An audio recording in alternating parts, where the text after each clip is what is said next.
ऊपर होती हैं, वो थक जाते हैं, लेकिन फिर भी वो आज हमारे यहाँ उपस्थित है, इसलिए मैं उनका सम्मान करती हूँ।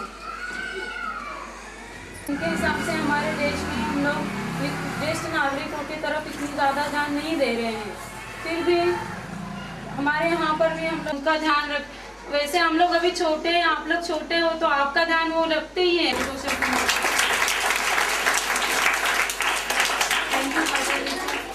सम्मान दे रहे हैं, पर कल अगर हम बाहर निकलते हैं और हमारे सामने कोई हमारा वरिष्ठ नागरिक आता है तो हम उनको उतना ध्यान नहीं देंगे, तो ये हम जो करते हैं वो गलत करते हैं।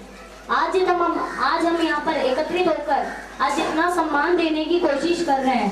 हम ये प्रतिज्ञा करनी चाहिए कि हम अपने रोज की जिंदगी में ये रोज ही करें।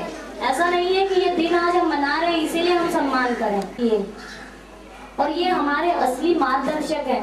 हमारी जितनी कठिनाइयाँ, जितनी परिस्थिति में हम जितने जीवन की परिस्थिति में जितनी मुश्किल आती है, ये मार्गदर्शक ही हैं हमारे, जो हमें हर मुश्किल से बाहर निकलने का सही मार्ग दिखाते हैं। तो हम ये प्रतिज्ञा करना चाहिए। तुझा नामा तरे गोडवा केशवा माधवा, तुझा नामा तरे गोडवा,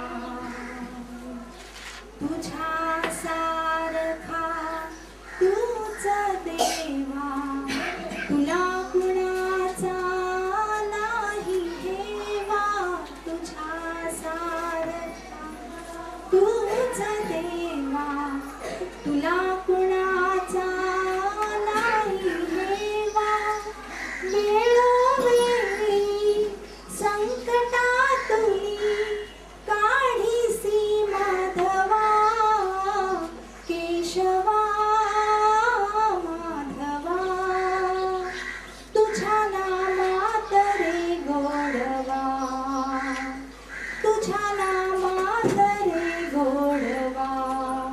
पहले तो यहाँ पर उपस्थित जो हमारे बुजुर्ग हैं उनसे मैं क्षमा चाहता हूँ विद्यालय की तरफ से, अपनी तरफ से भी, कि आपको हमने 9:30 बजे बुलाया, जिसमें से लगभग 9:45 से तो सभी लोग आ ही गए। दुर्भाग्य से कुछ ट्रेन की प्रॉब्लम की वजह से हमारे जो मुख्य अतिथि जगदीश बिष्ट जी हैं उनको आने में थोड़ी देरी हुई। इस वजह से कार्यक्रम शुरू होने में देरी हो गई, तो उसके लिए मैं आपसे क्षमा चाहता हूँ। दूसरी बात आपसे कुछ मैं कहना चाहता हूँ, उसमें मुख्य बात यह है कि ये राजीव गांधी विद्यालय श्रीमती भानुमती श्री भगवान तिवारी एजुकेशन ट्रस्ट द्वारा जो संचालित है, ये पहला वर्ष है, विद्यालय का प्रथम वर्ष है।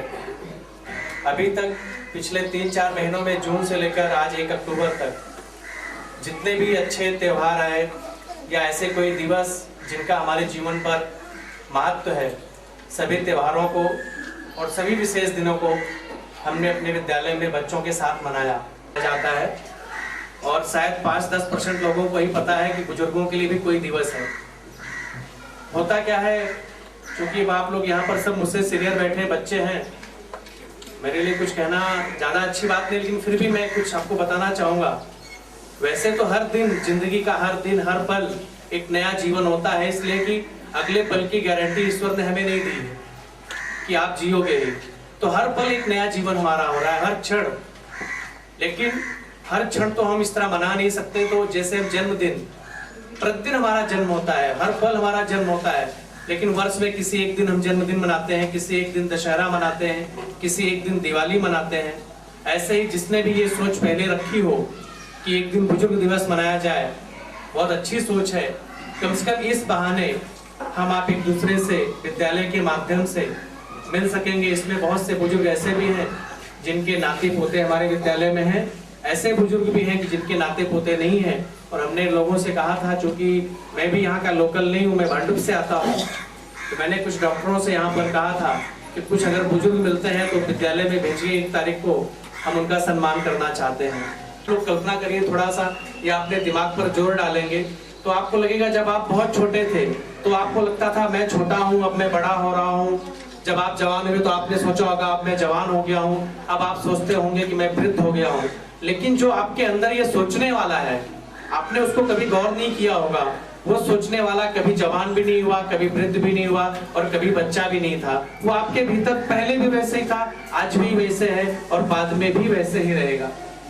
यही आप है, आपकी सही पहचान वही है, वही परमात्मा जिसने ये शरीर आपको दी है। ये शरीर आपकी नहीं है। अगर ये शरीर आपकी है तो आपके बस में होती, आप इसे बूढ़ा थोड़ी होने देते। कोई व्यक्ति बूढ़ा नहीं होने देगा अगर उसके बस में उसके शरीर हो। ये शरीर हमारे बस में नहीं है, लेकिन हमारा जो मन है, जो हम है, वो तो हमारे बस में थोड़ा सा जरूर है। और नहीं भी है तो हमें कोशिश करनी चाहिए कि उसको किस तरह से अपने बस में करें। हमारे बीच में जो विष्ट जी आए हैं, मैंने खासकर उनको इसी विषय पर बुलाया है कि हमारे बीच में जो बुजुर्ग आएंगे, आपने जीवन में बहुत सारी चीजें देखी हैं, बहुत सारे क्षेत्रों से आपका बना पड़ा है। अपने जीवन में इन्होंने कम से कम 50-60 लोगों को शिक्षक बनाया है। एक तो नहीं, 50-60 लोगों को। आज तो बड़ा मुश्किल काम है ये, इसलिए कि आज के जमाने में नौकरी की समस्या है, जनसंख्या भी ज्यादा बढ़ गई है। जिस जमाने में बंबई आए थे उस जमाने में मिलना आसान था। ये बताते हैं, खुद ही मुझे 1-2 बार इन्होंने बताया कि पकड़ पकड़ कर शिक्षक बनाया है इन्होंने लोगों को। और इनके बनाए हुए शिक्षकों में से 15-20 लोग ऐसे हैं जो आज विद्यालय चला रहे हैं। एक तो यही कल्याण में है, जनसेवा नाम का विद्यालय है, पाल जी हैं, इनसे जुड़े व्यक्ति वो भी हैं। तो आपके बीच में मैंने इनको इसी विषय पर बोलने के लिए बुलाया। लेकिन थोड़ा सा मैं जरूर कहना चाहूंगा कि जैसे आज हमने ये कार्यक्रम आयोजित किया है, मैं अक्सर देखता हूँ, मैं विद्यालय में सुबह से आकर दोपहर तक रहता हूँ, दादा दादी ज्यादातर लोग बच्चों को छोड़ने आते हैं। लेकिन एक सच्चाई ये भी है हमारी कि आज हमारे परिवारों में कहीं ना कहीं उपेक्षा की दृष्टि से बुजुर्ग देखा जाता है। और उसके कारण शायद हम स्वयं पहले हैं, इसलिए कि हम लोग जैसे जैसे उम्र बढ़ती जाती है, बहुत से बुजुर्गों को मैंने देखा है अपने घर में, मेरे घर में भी बुजुर्ग हैं, अपने प्रति उदासीन होने लगते हैं। अब क्या ठीक से कपड़ा पहनना, अब तो बूढ़ा हो गया हूँ, बच्चा जवान है, उसको शौक करना चाहिए। दादी है तो बोलती है अब मैं क्या करूँ, मेरे तो बहू आ गई है, उसको ये सब शौक करना चाहिए, मुझे क्या जरूरत है करने की। ये उदासीनता अच्छी बात नहीं है। फिर कुछ सीखना है तो बोलेंगे अभी तो मेरी बहुत उम्र हो गई है, अब सीखने की क्या जरूरत है, अब तो थोड़े दिन जीना है। तो मैं बताता हूँ आपको, जो आज लोग, अगर आप पूरा मृत्यु का डाटा निकालेंगे देश में, तो आज भी युवाओं की संख्या ज्यादा है मरने वालों में, बुजुर्गों की संख्या कम है। तो मरने के लिए बुजुर्गी नहीं है। इससे आप कभी मत सोचिए कि हमारा समय नजदीक है इसलिए हमको हमेशा सीखना है और हमेशा उत्साहित रहना है, उदासीन नहीं होना है कि अब ये क्यों करे, वो क्यों करे। और ऐसा जब आप सोचते हैं और ऐसा जब आप करते हैं तो आपके आसपास के लोग, आपके परिवार के लोग, वो भी आपके प्रति उदासीन हो जाते हैं। कहीं ना कहीं मनोवैज्ञानिक सच में आपको बता रहा हूँ, उनके परिवार वाले भी उनका ख्याल रखते हैं, जो स्वयं ही उदासीन हो जाते हैं। जैसे भी सर का एक एग्जांपल दे रहा हूँ, अभी इनकी उम्र इस समय 80 के आसपास होने वाली, 78 साल है।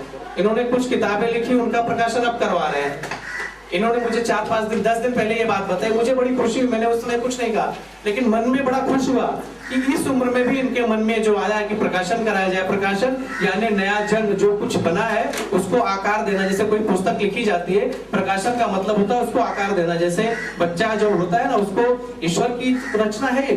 सारे संसार में सब कुछ, जो पेड़ पौधे, कुर्सियां, सब कुछ आप देख रहे हैं, कहीं ना कहीं ईश्वर की रचना है। लेकिन इस रचना में ना तो बहुत कुछ चाह रहा था, लेकिन ये दुर्भाग्य कि हमारा माइक बार बार गड़बड़ हो रहा है, जो मैंने सोचा शायद ठीक से नहीं बोल पा रहा हूँ। थोड़ी देर बाद बात करेंगे। एक बात आपको बतानी थी मुझे कि अभी जो हमारे पास सब बुजुर्ग आए हैं, उसमें सबसे ज्यादा उम्र जो है विश्वनाथ मंडल जी की है, जिनकी उम्र 90 साल है। तो एक्चुअली मुझे सम्मान तो सभी बुजुर्गों का करना है, लेकिन मैंने ऐसी कोशिश की विद्यालय की तरफ से, ऐसी योजना थी जो सबसे ज्यादा 15 लोग जिनकी उम्र ज्यादा होगी, जो लोग आएंगे उसमें जो सबसे ज्यादा उम्र वाले 15 लोग होंगे, उनका एक स्पेशल सम्मान हम करेंगे। तो उन 15 लोगों में जिनके नाम मैं बुला रहा हूँ, फिर थोड़ी देर बाद मैं इस तरफ आपको बुलाऊंगा। विश्वनाथ मंडल जी हैं जिनकी उम्र 90 साल है। भुलई पाल जी हैं जिनकी उम्र 82 वर्ष है। राधे श्याम पांडे जी हैं जिनकी उम्र 78 वर्ष है। हमारे बीच में बिष्ट सर बैठे हैं जिनकी उम्र 78 वर्ष है। मनोहर बेड़ेकर जिनकी उम्र 74 वर्ष है। टीटी कामले 73 वर्ष है। जोसेफ एन रंधवे जिनकी उम्र 70 वर्ष है। मगरे मोरे उनकी भी उम्र 70 वर्ष है। आर वाघमारे 63 वर्ष के हैं। लखपति जायसवाल 60 वर्ष की है। रोशानी जी 59 वर्ष के हैं। सुरंजय 59 वर्ष के हैं। सोनौने 58 साल के हैं। बिरजू गुप्ता जी 55 साल के हैं।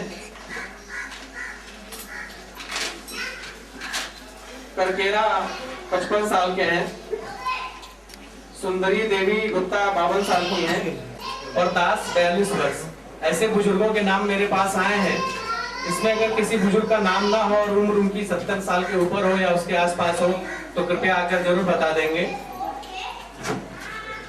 अभी मैं आपको बताना चाह रहा हूँ क्या क्या हमारा कार्यक्रम है, तो आपके मन में जो काफी देर से परेशानी होगी बता दें कितनी देर अभी और बिठाएंगे। तो ज्यादा देर आपको नहीं बिठाऊंगा, सिर्फ जो ज्यादा उम्र के 15 लोग हैं ऊपर से जो भी 15 लोगों के नाम अभी यहाँ देख लेता हूँ मैं उनको। होता हूँ 9:30 बजे यहाँ पहुँच गए होते, लेकिन जो ये आधुनिकता है, टेक्नोलॉजी है, इसके वजह से अगर हमें बहुत सारे फायदे हैं तो हमारे जीवन में बहुत से नुकसान भी हैं। और जो नुकसान है वो आप देख रहे हैं। अब मैं सर आएंगे तो उनसे कुछ आपसे बातें करवाऊंगा। उसके पहले मैं राधे श्याम पांडे जी से चाहूंगा कि 2-4 शब्द इस विषय पर जरूर बोले। एक बार पेपर में भी आया था कि एक औरत 350 वर्ष तक जिंदा थी जिसके 14वें 50वें पोता थे। बहुत दिन पहले, 1 बरस 1.5 बरस 2 बरस पहले आई थी ये बात। वो 350 वर्ष जिंदा थी और अपने बाल बच्चों में बैठ करके बड़ी हंसी खुशी मना रही थी। तो वही मुझे ध्यान आया कि हमारे देश के बुजुर्ग और भाई माताएं बहनें 350 क्या 500 वर्ष तक जिंदा रहें, वो मुझे महान खुशी है। और ये शरीर दोबारा नहीं आती है, एक ही बार हम लोग जन्म लेते हैं, उसके बाद 5 तत्व में ये मिल जाती है। लोग बोलते हैं दोबारा जन्म होता है, ये होता भाई मैं उसको तो नहीं मानता हूँ। क्योंकि तुलसीदास जी ने हमारे एक रामायण में लिखा है कि शीतजल पावक गगन समीरा और पंच रचित अधम शरीरा। टीचर महिला जो थी जो है उन्होंने और हमारे पांडे जी ने दीर्घायु होने की कामना की, वृद्ध लोग दीर्घायु हो। लेकिन अब हम लोग दीर्घायु हम तो नहीं चाहते भैया कि हम दीर्घायु हो गए। दीर्घायु हो करके नमाज उपदेशक तो बहुत हैं, लेकिन उसको आचरित करने वाला बहुत कम बच्चे हैं। इसलिए तुलसीदास ने लिख दिया, जब रावण जो है मेघनाद मरा तो रावण कहा जो है कि अरे इस शरीर के लिए क्या रोना है। रोया तो वो स्वयं, लेकिन फिर जो है उसने कहा कि शरीर के लिए क्या रोना है। तो तुलसीदास ने वहाँ लिख दिया कि पर उपदेश कुशल बहुत तेरे और जे आचरे नर न घने। कि उपदेशक तो बहुत है, तो भैया हम उपदेशक नहीं बनना चाहते। थोड़ा सा 2 शब्द इसलिए कहूँगा क्योंकि हम बुढ़ों का सत्कार होने के लिए यहाँ पर हम लोग यहाँ पर उपस्थित हुए हैं। और रमाकांत जी ने बताया जैसा कि यह ईश्वर की व्यवस्था है और इसी ईश्वर की व्यवस्था में हमारी अवस्था कायम है। ये बड़ा ही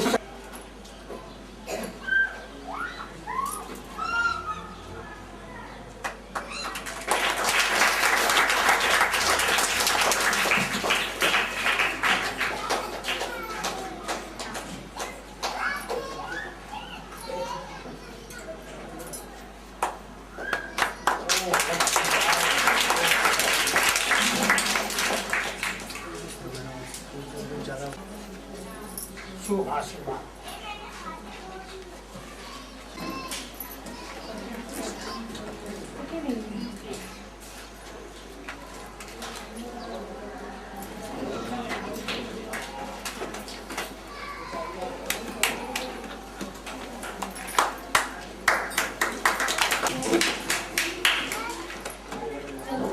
आप लोग बैठे ही रहिए।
क्या 2-3 से रहता है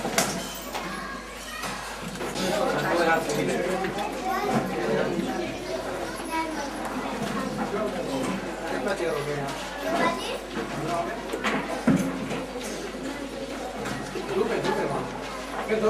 मधु बेटा